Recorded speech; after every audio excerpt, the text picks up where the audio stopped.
درود پاک بڑی شان والی عبادت ہے میرے بھائیوں، اور درود پاک کا ایک بڑا بہترین اور کئی لوگوں کا آزمایا ہوا وظیفہ ایک حدیث کا مفہوم ہے۔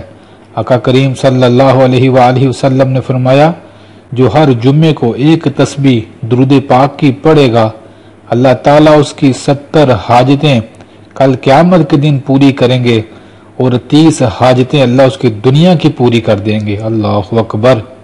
میرے بھائیوں، ہر جمعے کو ایک تسبیح پورے دھیان کے ساتھ آقا کریم صلی اللہ علیہ وسلم کے احسانات کو یاد کر کے دل اور زبان کو ملا کر پڑھیں۔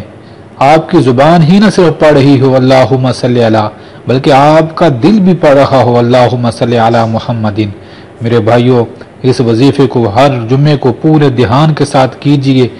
آپ دیکھیں گے انشاءاللہ اس وظیفے کی برکت سے آپ کے دل پر بھی اللہ کی رحمتیں نازل ہوں گی، آپ کے گھروں پر بھی اللہ کی رحمتیں نازل ہوں گی، اور ہر طرف خوشیاں ہی خوشیاں ہو جائیں گی انشاءاللہ۔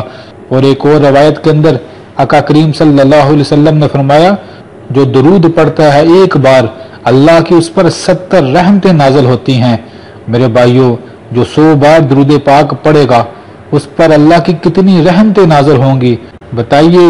جس پر اللہ کی رحمتیں نازل ہوں گی میرے بھائیوں، اس کے غم رہیں گے نہیں، اللہ کی رحمتوں کے صدقے اس کے تمام غم دور ہو جائیں گے، اس کے ہر کام میں اللہ کی رحمت اور مدد شامل حال ہو جائے گی۔ تو ہو سکے تو میرے بھائیوں روزانہ ایک تسبیح پڑھیں، آپ دیکھیں گے انشاءاللہ زندگی میں بہاریں ہی بہاریں آ جائیں گی۔